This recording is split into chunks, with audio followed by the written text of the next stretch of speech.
Hello and welcome to the Football is Fixable Alright podcast. I'm James and as usual I've got Dan with me. Hi Dan, you alright? Hello, I'm very well, thank you very much, very well.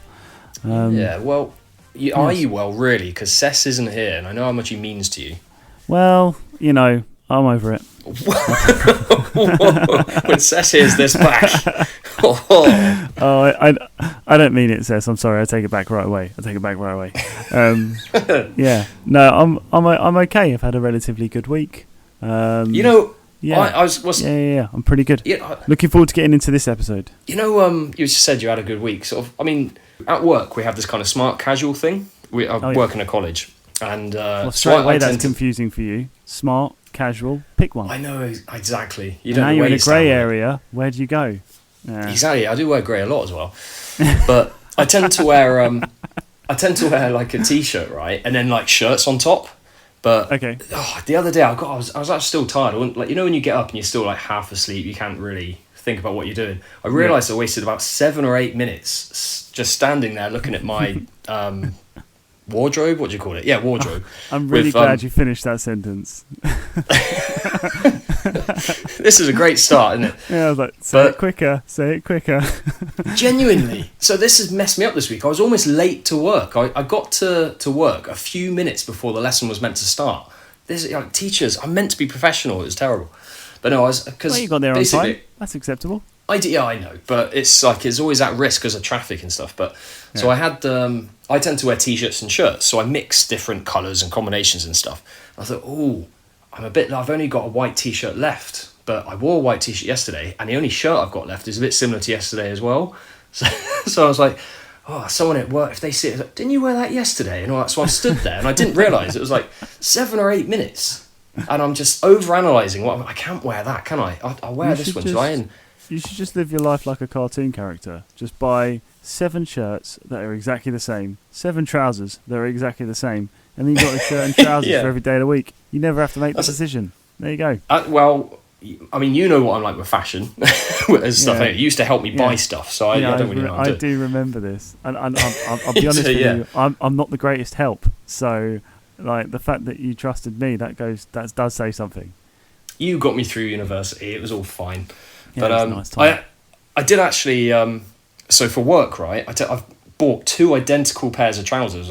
They work, they fit, and they can go with anything. So you're already halfway there. It's sort of becoming Homer Simpson, where I just wear the same thing, like you say, every single time. But there you go. Yeah, I was actually almost late to work, and I got there. I was a few minutes late, right? And I passed my boss in the corridor just a few minutes. Oh no, and all that. And you think, and she sort of said, "Didn't you wear that shirt yesterday?" She just kind of like, and your worst fear became reality. Yeah, it's just like I knew this was going to happen, but I mean, like you say about being late for work, and actually, I don't know if this is over-analysis, but I'm pretty sure this is just something that it's not so exclusive to me. I'm pretty sure everyone does this. But have you ever done it where you're late on the way into work because of traffic or something, or you think you're going to be late? You're not late, but there's traffic, and then you have that panic. You don't know how long it's going to take. You don't know how long and you have this panic that you're going to be late, and you preempt this whole conversation with your superior, justifying why you're great at your job and how whatever. And I swear, sometimes I'll have full-on conversations with my imaginary boss that I've just imagined, and having this conversation, them having a go at me, and then me defending myself. This is all within like 5 minutes in my car of just sitting in traffic. By the end of it, I've already handed in my resignation letter. One day I'm going to get into work and just quit, and they can look at me going, "What? What just happened?" I'm fed up with all those looks you keep giving me, and that argument we didn't have an argument. What are you talking about, Dan? I'm exactly the same. You know when you'll be sat there at the steering wheel, and this is all going on in your head. But if someone else from outside the car looks at you, you're just staring blankly with this slight frown on your face. But in your head, you're having arguments. You're justifying excuses why you're late. No. So why are you having a go at me? Trina was late 3 times last week. Yeah. Well, speaking of which, today we're going to be looking at fixing over-analysis in football. And you're going to need help with this one, James. By the sounds of it, self-reflection involved in this episode.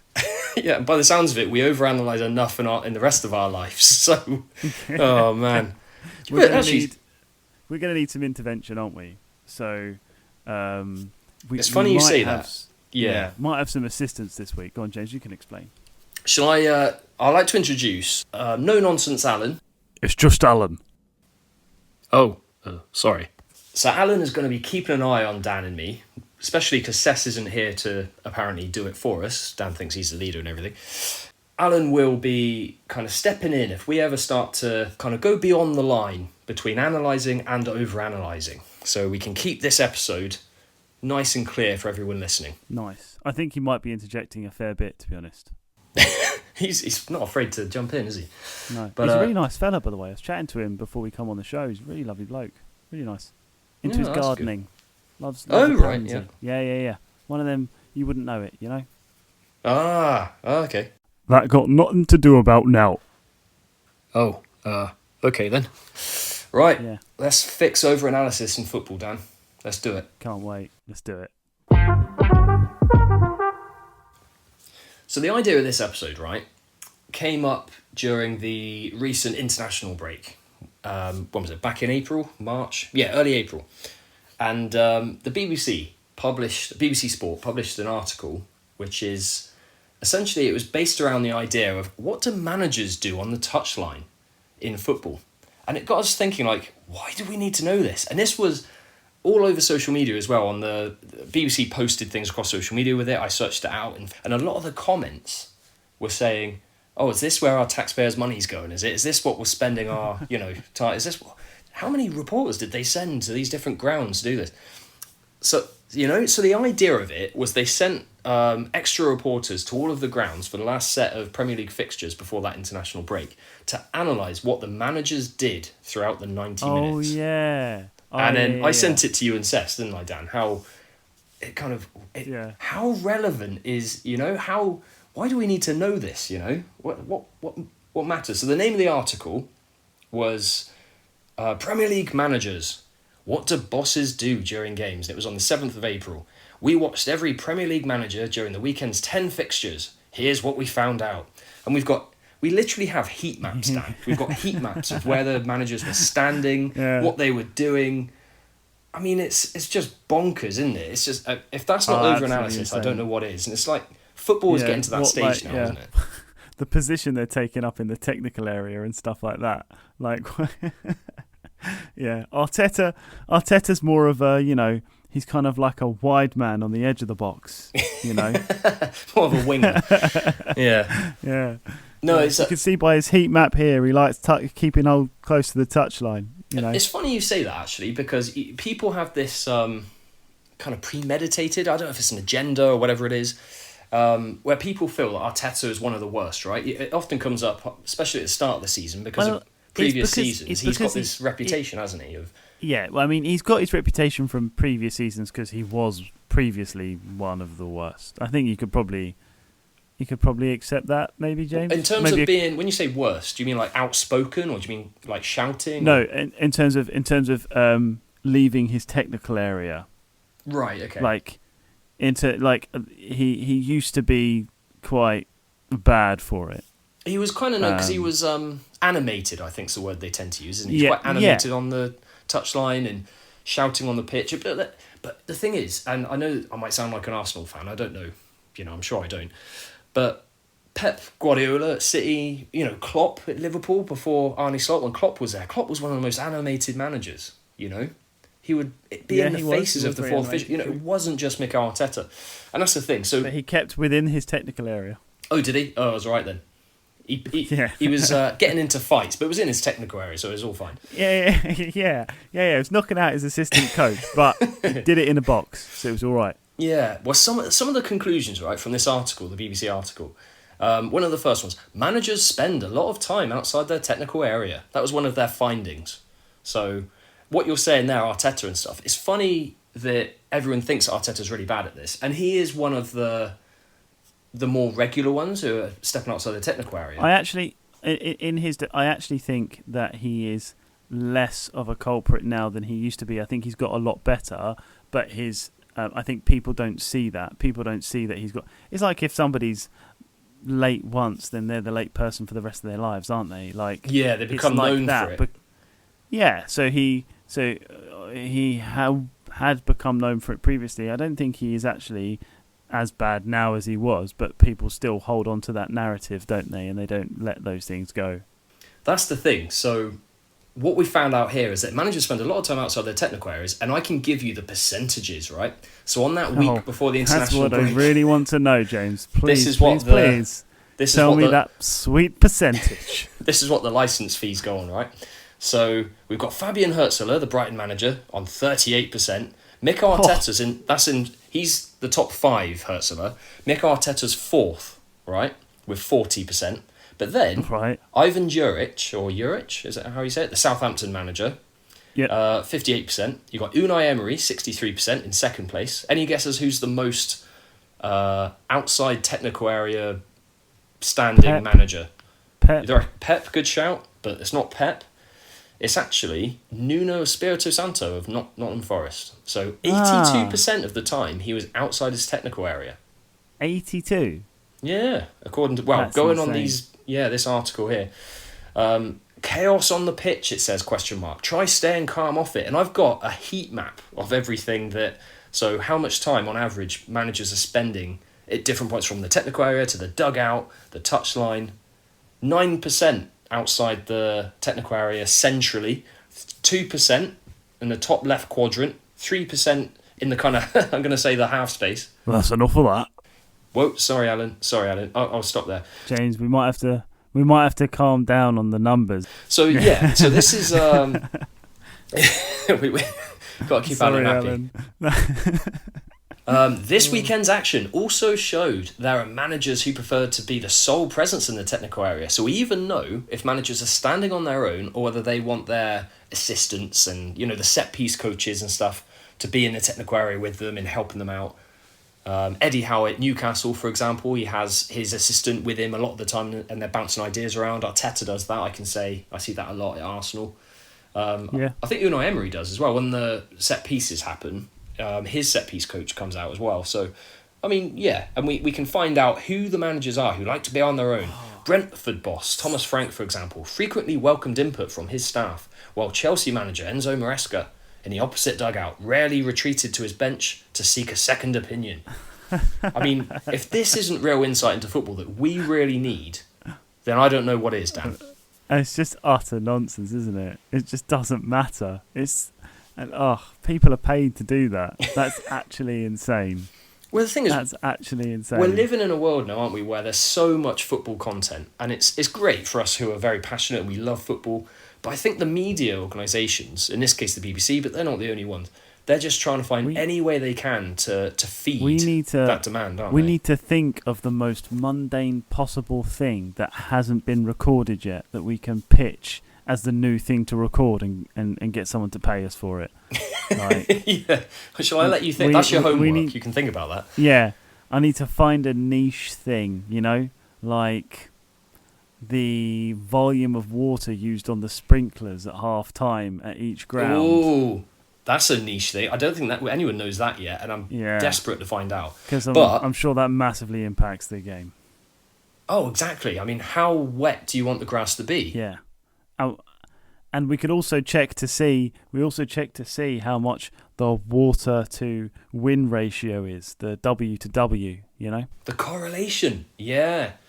I mean, this is it. Football is getting to the point now where it's so scientific, isn't it? You're talking waffle. Oh, sorry, Alan. Oh, no. Sorry, Alan. Yeah, we shouldn't be using words like that. Sorry. That's over-analysis, isn't it? Yeah. We're getting a bit excited about it as well, aren't we? We are. Thinking how we can actually over-analyse football now and figure out, I could learn some stuff there. Football's becoming so scientific, I wouldn't be surprised if it gets to the point where they have the exact measurements of how many millilitres of water they're going to put onto the pitches to make sure that it's just perfectly sort of slippery so the ball runs fast, but it's not. Yeah. You know what I mean? But it doesn't get waterlogged or anything. Everything's so scientific. Though. But before we move on, I have to say one more thing this article taught me is what managers wear during the game and whether that plays a role into how they perform somehow. So tracksuit or suit, it says. Does it matter what you wear? It's a debate as old as time. That's the funny thing here. It's a debate as old as time, apparently. Oh, is it? Yeah, I've been hearing this debate for years. Are we talking about well from known, like the Big Bang? As soon as the Big Bang happened, before we even existed, as like people, as humans, with people wondering, tracksuit or suit? I wonder. They've got the same problem as me before I go to work. You know, it's just like maybe this is it. Maybe this is our don't tell them smart dilemma. casual. They'll have a mental breakdown. Yeah, if I wear a tracksuit to work. Oh man, well there's my over-analysis example, but it is getting to a case where, you know, like the XG, the stats, things like XG and stuff, it winds people up. You know, do we really need to know all of these different stats? I think I do wonder though, if stats like that are starting to become a bit more accepted. Because it's been a couple of seasons now. It's been a good few seasons you know, and people are now using them. Oh, no, but his XG is way better than his. Salah's XG is way better than so-and-so's. You know, and they're using that as extra evidence. I just think that's total nonsense. Like, I know it's being more accepted, but it doesn't make it right. Like, I remember last season where we had Ten Hag? You feel so long ago now. Yeah, last season when we had Ten Hag, I think we were conceding something like 20 shots a game by nearly every single team in the league. Oh yeah, I remember that. Yeah, and it was horrendous, absolutely horrendous. And every single game, I remember Ten Hag would talk about, but our XG is really low. I was like, well, I don't really care how low our XG against is. We're still conceding 20 shots a game, which is the glaringly bad thing. And by looking at the XG, it was almost like, oh well, actually it's not as bad as you think. And then that's when you've overanalyzed something, because you're missing you're missing the really obvious thing that's staring you in the face of the fact that you are conceding too many chances. Yeah, you know? Exactly. It almost, like you say, it's almost misleading you, isn't it? It's almost like you can, whether it's just what you say in front of the media to try and, you know, back these things away and distract or whatever it is, but it could actually, like you say, it could actually make you focus in the area that's wrong. It's, oh no, I'm going to keep doing what I'm doing. It's like that you can't see the wood through the trees. Is that the saying? You can't see the wood. The wood for the trees. For the trees. The wood for the trees. Wood for the trees. Yeah. Yeah. Oh, are we analysing this now? Yeah. Oh God. Wood for the trees. Wood for the trees. Yeah. What does that even mean? Like, how'd you get that? Wood. I'm going to look this up. Trees, hold on a minute. Can't like, see. Wood for the trees. There's wood and there's. Aren't trees wood anyway? Is that not? Can't see the wood for the trees, so it's an idiom. It means that you're focused on the thank you. Sorry. That you're so focused on the details of a situation that you lose sight of the big picture or overall meaning. So that sounds about right, doesn't it? But why trees and wood? You can't see the wood for the trees. It suggests that someone is unable to grasp the overall context or Tiki-taka, chitter-chatter. Sorry, Alan. Sorry. Right. Sorry. We might be getting a bit too stuck into it. Sorry, James. We're overanalyzing everything. But you get my meaning though, right? So, overanalysis in football, it's just getting to the point where these articles, when people, you kind of accept it as fans on social media, but this is like media organisations, isn't it? This is like mainstream, BBC, Sky. Yeah. We've got all, you know, we see it all the time. Yeah, that reminds me actually. Yeah, that reminds me. Like, I remember, like, I think it was after the Lyon game, the Man United Lyon game. There was a few pieces. Yeah. Yeah, obviously it was a big, like, last-minute win, and everybody was doing a big report on it because it was getting them clicks on social media and stuff, you know? It was That's ultimately it, isn't it? It's clickbait a lot of the time. Yeah. Yeah, spreads the story around. So where they were getting all of the things, you could see every sort of media outlet was getting in on it. And I saw this one story which was reported as an exclusive. You know, it's exclusive. They give the exclusive story. Is it from somebody close to Old Trafford? Somebody close to what nonsense. So this exclusive from the Daily Mail, right? So it's a mainstream outlet. It's a newspaper. It's an exclusive. You think it'll be a sensible story, right? Their exclusive was Diogo Dalot was given the responsibility of picking every player's favourite song to put on a playlist before this game. Like, come on. Wow. Come on. Like, we thank you so much for that insight. Oh, yeah, because that's why we won. Well, that's exactly why we won, because Bruno got his favourite song, which is God knows what, American Pie by Madonna. Did Madonna sing American Pie? Oh, I don't know. Whoa. I'll have to stop you there. Oh, sorry, Alan. Sorry. I do. Now I'm curious. Now that you said that, I'm kind of. What were the songs that he played? Do we have any? Do we have the answers? What did they play going out? We don't have the answers, but we could probably guess. Like Harry Maguire's favourite song is probably like Agadoo or something like that. You know? Yeah, I can see that. You can just imagine him in the back of the bus, like singing along to it. The thing is, in football, right? A lot of players, and I can say this as well. Like you have superstitions. Like you have to put a certain sock on first, or when you're driving to the ground, you want to go a certain way because last time you did that, your team won. I wonder if it gets to the stage where you have to play certain songs. And when you're getting ready for work, you have to wear a certain shirt and trousers. Oh, don't remind me. This is it. Like you get into your routines, right? And if you don't do it in a certain way. So I used to do it when I was playing football, where I'd have to listen to the same. I had like a match day, few songs I used to play, right? Yeah. So we were like upbeat and get the adrenaline pumping and all this kind of stuff. And I wonder if that's the same thing. It's like, oh, we're playing this song again. Like you wouldn't be able to do it. Imagine like Hotel California that I always used to play, and you still. Oh my God! You can't listen to it, can you? For those that don't know, I lived with James for a year, and I think every single day that year I heard that song at least once. But that's only no. At least I once. never played it on Thursdays. I don't think. Oh, okay. Was that when I was working that evening? So I must have missed that joyous silence. You just waited for while I was in the house to be playing it all of the time. Oh no, it's just it's one of the greatest songs ever written, isn't it? But yeah, I mean that wouldn't be my pre-match song, but it would just be like you, because last time I played that song I scored or whatever it is. So you might play certain songs. Yeah. So I remember I used to play like was it Robert Miles, like a 90s kind of R&B tune or whatever it was, it was like you used to play certain upbeat kind of like adrenaline pumping tunes, and it'd be like, oh yeah, I'm feeling it, I'm gonna score. I wonder if like Diogo Dalot sort of has a certain playlist, or I wonder if he takes requests from the players. Tiki taka chitter chatter. Oh, we might be going a bit too much into this now, Dan. Yeah, Sorry, I think Alan's losing the wheel right now. Let's not wind him up too much. I like that. He's getting up. Where's he going? Oh, Alan. He's Alan. Alan. He's left the studio. Well, on that then, shall we get into the fixes then? So let's fix over-analysis, shall we? Yeah, I think we might have to try and fix Alan too. What we're going to do in terms of fixes then, Dan? How can we fix over-analysing without over-analysing it? We just stop talking. Oh right, I did. Oh, in doing research for this episode, by the way, you just reminded me. Did you know that if we're over-analysing something, it's also known as analysis paralysis? Oh, that's fantastic! I love it. I mean, it kind of is, isn't it? Because you end up just going around in circles and you don't really get anywhere. And I think that's what people need to start realising. Whoever named that, I think it's a genius, I have to say. Yeah, analysis paralysis. I love it. It's like dartitis. Have you heard of this?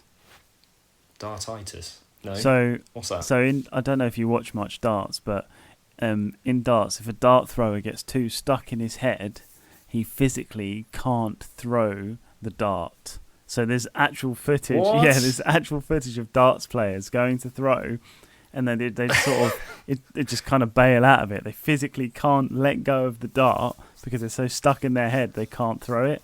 I think a guy had to pull out of a match once because it was so bad. But yeah. No. Yeah. That's not a thing. Dartitis. Dart players have one job. After job. this, have a look. Dartitis. A real thing. It's a real problem in the game. Wow. So over-analysing isn't just a problem in football then, by the sounds of it.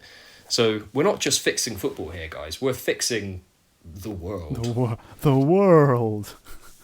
In the world. But no, genuinely, right? So I think it is jeopardising football. So I was, again, in the research sort of around this episode, around this topic, there's several articles online, forums and stuff. Some fans have spotted this. it's great to see that there's like-minded fans out there, and that they've posted on various forums, in articles, on various websites and things like that. And one was, it's jeopardising football. And I kind of agree with it. It's got people are so hooked into trying to prove a point that they miss the bigger picture of it, Are we losing the essence of football? Football's meant to be this thing that we enjoy. Yes, there's emotion, there's tribalism, and that brings extra, depth of enjoyment to it.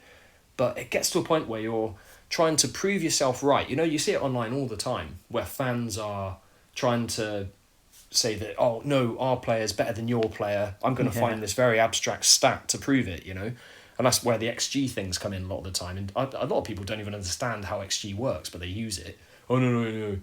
Oh, he's better than him because... And I think it's just people get so dragged into it because they're trying to fight for their tribe, Yeah. So they're trying to beat the opposition fan from the other, whoever sports the other club or whatever. Well, having said that, I don't hate the. I mean, obviously, like stuff like hooliganism and stuff aside, like I sounded really posh then, didn't I? Hooliganism. You did. The thing that those hooligans do. Yeah. Yes. With that aside, I don't think there's anything wrong with the tribal side of football, in the sense that having that real raw emotion and like football chant and banter and stuff like that, like they're some of the best parts of the game. Some of the best parts is almost like that really human, raw, emotional part, and if we're going to analyse everything all the time, then you forget the point. That's the thing. I know Seth won't allow it, but as John said at the start of this season, at the start of our season 2 on the podcast, John was saying that football is unique, right? And I generally agree with him. I think it is different to a lot of other sports, and I think that's part of why it's just kind of the banter and stuff that feels so unique to football. I do watch other sports, even though Seth jokes that I don't. But and you just don't seem to get it in, well, certainly the sports that I watch anyway. It's just in terms of, it's got that extra kind of depth to it, that tribalism. But this is where I think people get kind of confused where the line is, because where banter turns into just petty over-analysing, you end up over-analysing to prove a point. Does it really matter, So ask yourself that question. We'll have to sort of get some T-shirts printed. Does it really matter? Just get that. Maybe that'll help me in the mornings as well. when I'm getting dressed in the mornings. Ask yourself, just have your does printed it really T-shirts matter? every day. Oh yeah, I just wear the printed ones. Does it really matter? Yeah, that's it. Sorted. And they can put your name on them as well, just to make sure you don't get them confused with anything else. Just Monday, Tuesday, Wednesday, I just wear them. Yeah. Like on the socks, yeah. Love it. Yeah. Speaking of printing, that comes onto my fix, actually. So, you know how my story about Diogo Dalot was from the Daily Mail? Yeah. I think what's happened is, where newspapers no longer exist on a paper, and well, they obviously still have their paper form, but a lot of these articles are now online in the internet, and they have an infinite amount of space to write nonsense into. I think they should be banned from the internet. I think newspapers should be restricted to just the newspapers, and it has to just go into print, and then they have to be more selective with the drivel they print off. I suppose then they're also it's going to cost more. The more they write, the more it's going to cost them. So they're going to write a bit more kind of relevant stuff. They're not going to focus on the heat map of the touchline or what the best playlist is in the Man United changing room, Exactly. Plus, with all of this environmental thing, they're going to be really restricted in the amount that they print. So they're not going to be able to put loads of pages out there, You say about seeing the wood through the trees. They're not going to be able to use up much wood, and they're definitely not going to be able to knock down many trees. So, I think it would restrict them in the amount they can write, and therefore they will try a lot harder to write actually relevant articles that might, who knows, be interesting to read. Yeah. we have to accept social media's here, and it's got loads of benefits, but I think people just need to realise that it doesn't really matter, does it? It snowballs. If you start arguing a case, we've done this. So on the podcast, I put little things on social media, right, for the podcast, like sometimes it's questions, who would you start, bench and sell and all that, just to get a bit of friendly debate and chat and a bit of banter and stuff. But it gets sometimes, some of the channels block some of the comments and it asks me to review them to whether I allow them on there or not. Some of them get swear words in and things. People get so emotional with this stuff. Football is such an emotional game, we get it, but it's kind of like, come on, what would Alan do? Yeah. Let's get a t-shirt that says, what would Alan do, you know? Let's just stop being silly. Let's all love each other and let's just kind of enjoy football. Stop over-analysing people. Okay, Dan, if you allow me, I do have one more fix though, right? You've had many fixes. I feel like Alan might come back soon. I know. I don't know if he's still in the building or not, but I'm a bit nervous. But basically, I think he'll like this fix as well. So we need, like room 101. I don't know, it doesn't seem to like much. I know. He likes his sensible football chat, Dan. That's what it is. But we need like a room 101 for the football kind of issues, right? Idea. So we can just put stuff in there. I am going to bin XG. We got to get rid of it. I think that is a fix that it just leads people down a whole corridor of over-analysing. All of these type of stats we're getting, an XGS or whatever it is, or XGC, the one where, how much we're conceding. All these silly stats we're getting. Stop overusing stats. It's making you over-analyse, and you're looking like a bit of a muppet a lot of the time anyway. So, if it was my way, I'm going to bin that. Let's put that in Football Room 101, shall we? 1-on-1. Yes. No, 1v1. That probably sounds better, doesn't it? Certainly sounds more appropriate. Yeah, age appropriate. Yep. Yeah. Apologise. That did not. I did not mean that. Right. Right then. Well, I think it's time for some fantasy football talk. Let's get into John's juicy tips. Ooh. Juicy. John's juicy tips. Alright, the juices are hotting up at Football is Fixable Towers, with James and Dan within 10 points of each other in their battle to avoid their FPL forfeit. So, here's my tips for this week. In defence, he's cheap as chips and is coming off 2 back-to-back 11-pointers. It's Ryan Sessegnon. He's often being used further forward for Fulham, and his stats look like that of a quality winger, with 4 goals and 2 assists in only 5 starts. In midfield, it's a gut feel pick. It's Brennan Johnson for Spurs. He's got some juicy fixtures against a dodgy West Ham side, followed by Crystal Palace, who won't be focused on the Premier League anymore, so I think he could score some goals. And up front is the Congo's finest football player. It's Yohan Wissa for Brentford. I just love watching him play, and he's got 7 goal involvements in the last 8 games, so don't give this a miss. Juicy. Thanks, John, as always. We're only a few games away from the end of the season now, Dan. It's getting tense for us too, isn't it? Really, it's a bit like the Premier League. The top and the bottom pretty much decided. But yes, this you is and the me, real race. Yeah, I feel like it's I feel like it's like the race between Spurs and United as to who's going to be the worst. Yeah, I think that's literally it. We've got nothing to fight for. We're mediocre mid-table. Although we have gradually pushed up the league. I reckon if we went on for another couple of seasons, we might be somewhere near the top. I've got a few players left to play as well, so let's see how it goes. Yeah, interesting. I've got an idea for a forfeit though, Dan. Oh yeah, finally. Yeah, what's the ideas? So on the socials this week, we've had a nomination. And it's for their do you remember the Ice Bucket Challenge like 10 years ago? Yeah. So the Ice Bucket Challenge is back. This time it's about raising awareness for mental health charities and things like that, right? But yeah, we've been nominated, Dan, as a podcast. The Football is Fixable Right podcast has been nominated by somebody called Leon. Thank you, Leon. So I owe this to you. Well, you say you. So he said that it could be all of us do it. But it could be the allocated forfeit for whoever comes last out of us two that we have to do I think that's a good idea. I think that's a good allocated forfeit. I'd be up for that, 100%.